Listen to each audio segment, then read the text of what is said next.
So, there's this story we like to tell ourselves about who we are. Mm-hmm.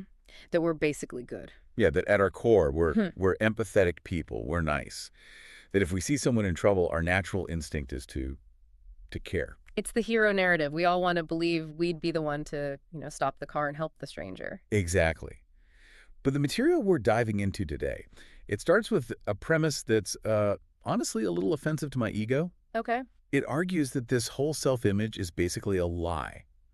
It says that concern for strangers is not natural, is not a default. It's actually something that has to be, like, consciously grown, constructed. It is a bit of a wake-up call, isn't it? The source text we have is this fascinating exploration of what it calls Quranic character formation. And it's not just general advice, it's a deep psychological dive into a specific story, the believer in Pharaoh's court. Right, and just to set the scene for you listening, this is high stakes. I mean, we're talking about a guy hiding his faith in one of the most hostile environments imaginable. Totally. A totalitarian state. Yeah. And he's trying to talk sense into a tyrant. And his whole court. But what makes this so interesting and why we wanted to do this deep dive is we're not just looking at the history, we're looking at the psychology. The mission today is to unpack the mechanics of empathy. How does a person go from indifference or even fear to genuine concern for people they don't know? Or don't like, or people they completely disagree with. And honestly, looking at the world right now, I don't think there's a more relevant skill. Yeah. So whether you're interested in theology, psychology, or just how to be a more patient person, this is for you. We are going to break down the mental shifts, the actual cognitive reframing. You need to see people differently. It really is all about vision. It's about optics. And that brings us to the first layer the text talks about. It says we have to start by breaking the frame of us versus them. Okay, let's get into that. Yeah. Because us versus them feels like, that's a human default mode, right? It is. The text points out that our default state, just the way our brains work, is that we only really care about three types of people. First, people who are related to us, kinship. Right. Second, people who are useful to us, utility. Makes sense. And third, people who are similar to us, tribalism. So if you're not my family, you can't do anything for me, and you're not like me. Yeah, you're basically invisible. Or worse, you're an obstacle. You're background noise. The text argues that the Quran tries to shatter this frame with a massive equalizer. It brings up this verse. Our return is to God alone. That sounds theological, but what's the psychological shift there? How does that change how I see the guy who just cut me off in traffic? Well, think about it. If you really internalize that, the whole hierarchy just dissolves. When you realize that you, the person you love, the person you hate, you're all returning to the exact same judge. The playing field gets flattened. Completely. People stop being rivals. They become travelers on the same road. I really love the analogy the source used here, the whole traveler mindset. It's so powerful. I mean, think about it. You're driving on a highway, someone swerves. What's your reaction? Anger, pure rage. Get out of my way. Right, they're a competitor. But now change the scene. Imagine you're walking through a vast, dangerous desert. You have limited water. You know there's only one destination with safety. And then you see another person also walking. Yeah, suddenly they're not a competitor. They're a companion. Exactly. Even if they're annoying, you're in this together because the environment is so much bigger than your petty differences. The text argues that when you see life as this journey to one destination, you stop seeing others and start seeing fellow travelers. Or even future versions of yourself. Yes. And that leads to this visual metaphor that really anchors the whole section. The text says to imagine a crowd of people walking toward a cliff. A literal cliff. Okay. Some people see the edge, but many are walking completely blindfolded. They have no idea. And that's the shift. Because if I see someone walking toward a real cliff, my concern isn't, do I like this person? Or what political party are they in? No. The utility argument just dies. You don't save them because they might be useful later. You save them because gravity is real. True concern begins when you realize the danger of the human condition. We are all just travelers, and some of us don't see the drop-off. So that's the first big shift. Break the us versus them frame and see everyone as fellow travelers walking toward a cliff. But then the source moves to the second layer, and I'll be honest, this one hit me harder. It's about shared vulnerability versus moral superiority. This is the ego trap. And it's so subtle. Usually when we feel like we have the truth, religious, political, whatever. What's our attitude toward people who are, lost? So it's condescension. It's I'm right, you're wrong, or I'm saved, you're doomed. It just feels good to be on the winning team. It feels great. It puts you on a pedestal. I'm up here, you're down there. But the text points out something fascinating about this believer in Pharaoh's court. He's talking to people who are literally planning murder. He has every right to judge them, but he never puts himself above them. He says, I call you to salvation while you call me to the fire. You call me to the fire. That phrasing is so interesting. He's putting himself in the mix. It implies I too could burn. I am not immune. And that is the key to this entire layer. The text argues you can't have genuine concern if you think you're fundamentally better than the person you're talking to. If you think you're a superior species, you don't feel empathy. You just feel disdain. Exactly.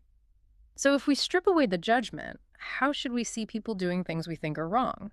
The text uses a specific term. Unwarned. Yes. That's a huge distinction. It changes everything. It changes your emotional reaction from anger to tragedy. If someone is bad, you want to defeat them. You want to win the argument. But if someone is just unwarned or misguided or blind to the cliff, you want to help them. It's the difference between seeing a criminal and seeing, a victim of bad circumstances. Precisely. And the text suggests to get there, you have to reflect on your own potential for misguidance. You have to look in the mirror. The whole there but for the grace of God go I thing. That's it, exactly. Think about all the random variables in your life, your parents, the books you happen to read. If just one of those things had changed, you might be the one walking toward the cliff. When you realize you're not immune to being wrong, your whole approach shifts. So it's not I'm better than you. It's more like, hey, we're both capable of falling, but I think I have a map, so let me show you. Which brings us to the third layer, and this is where the text gets really intense. It talks about emotional realism. This part was heavy. The idea that just knowing something intellectually isn't enough. Right. This is the why behind the urgency. The source makes a really strong claim here. If the consequences feel abstract, your concern will stay weak. You can't care about someone's safety if you don't really believe the fire's hot. If the danger is just a theory, your empathy will be a theory. Totally. It references this verse about people disputing in the fire. Followers blaming leaders, leaders just washing their hands of them. It's a very visceral, tragic image. It is, and the text says that visualization is a tool. It's a mechanism for empathy. When you make those verses emotionally real in your mind, you stop thinking, oh, they are wrong, in some intellectual sense. Yeah. You start thinking, they are going to regret this. They are going to suffer. They are going to beg for just one more day. It moves the idea from being theologically correct to emotionally urgent. And that's a massive psychological leap. Think about the difference between reading a statistic about car accidents and seeing a crash happen right in front of you. One is just data. The other is a tragedy that makes your heart race. You instinctively want to help at the crash site. You don't run to help a statistic. Exactly. The text says real concern is fueled by visualizing the future pain of others. You have to see the tragedy before it happens. And if you can visualize their regret, your whole tone changes. You stop trying to win and you start trying to save them from the pain. So we have the shared road, shared vulnerability, and the shared reality of future pain. But then there's this fourth point that I think really goes after our intellectual ego. The source calls it the death of arrogance. This goes right back to how we get our values. We like to think we earned our worldview, right? I did the research. I read the right books. I'm smart. Right. But the believer in the story says, that which you call me to, I have no knowledge of. The implication is that he didn't discover the truth because he was a genius. He didn't figure it out. It was shown to him. So guidance isn't an achievement. It's a gift. That's the whole pivot. If you believe you possess truth because you have a high IQ, you become arrogant. You look at others and think, why can't you keep up? But if you believe it's a gift, then the arrogance just dies. You can't be arrogant about a gift you didn't earn. It's like winning the lottery and then mocking people who work for a living. The source has this formula.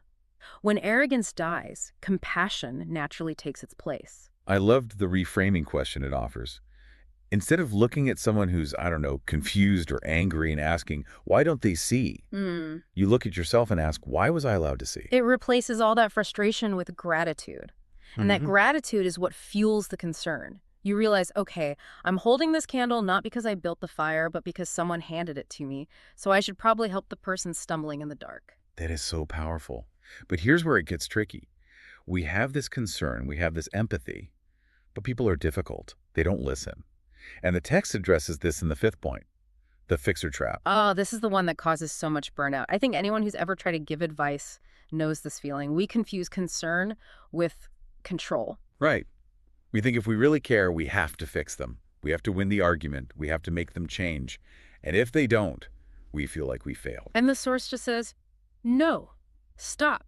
That is not concern. That is your own need for validation. The believer in the story, he speaks, he reasons, he warns. And then what does he do? He says, I entrust my affair to God. He lets go. He lets go of the outcome. And this is so essential for emotional health. If your peace of mind depends on other people listening to you, you will be miserable. You will burn out. So the idea is to want good for people without needing control over whether they accept it. Precisely. It frees your heart from all that frustration and bitterness. You do your part, you deliver the message, and the rest is it's just above your pay grade. Okay, now point 6. The source calls this a Quranic secret for empathy. And honestly, it's probably the hardest actionable step in the whole thing. I read this and just thought, okay, this is where the rubber meets the road. It is the practice of do a sincere prayer for people you do not like. Yeah, that's a tough sell. Please, God, bless the guy who just insulted my entire existence online. Or bless that public figure who drives me crazy. But look at the mechanism the text describes. It's so psychological. It says you cannot sincerely pray for someone repeatedly without your heart softening toward them. It creates cognitive dissonance. Exactly. It's very hard to hate someone while simultaneously asking the creator of the universe to give them good. Your brain can't hold those two opposing thoughts. So if you force the action, the prayer, the emotion eventually shifts to match it. So the prayer isn't just for them, it's a hack for your own heart. It scrubs away the animosity. Yes. The source suggests targeting specific people, leaders, public figures, people who just annoy you. It forces you to invest spiritually in their well-being. And as the text says, concern follows prayer, not the other way around. You pray until you care. That leads us to the final point, and it's a bit of a reality check. We've talked about all these mental shifts, seeing the cliff, checking your ego, but the text ends with a warning. Real concern hurts. This is point 7. Accept that concern will include pain. We live in a culture that wants to avoid discomfort, right? Good vibes only. But the source argues that if you genuinely care about people walking toward a cliff, it is going to be painful. Because they might jump, or they might reject you. Exactly, or they might lash out. The believer in the story knew rejection was coming. He knew harm was possible, but he spoke anyway. And the text offers this really comforting reframing if you feel sadness or helplessness. That is not a failure. It feels like a failure, though. It feels like we're not doing enough. But the text says it is evidence that the concern is real. If you didn't care, you wouldn't feel the pain. You'd just be indifferent. That ache in your chest is the proof of your humanity. It means the character formation actually worked. So to kind of bring this all together, we started with the idea that concern isn't natural, it's built. You build it by smashing us versus them and seeing everyone as fellow travelers. Yeah.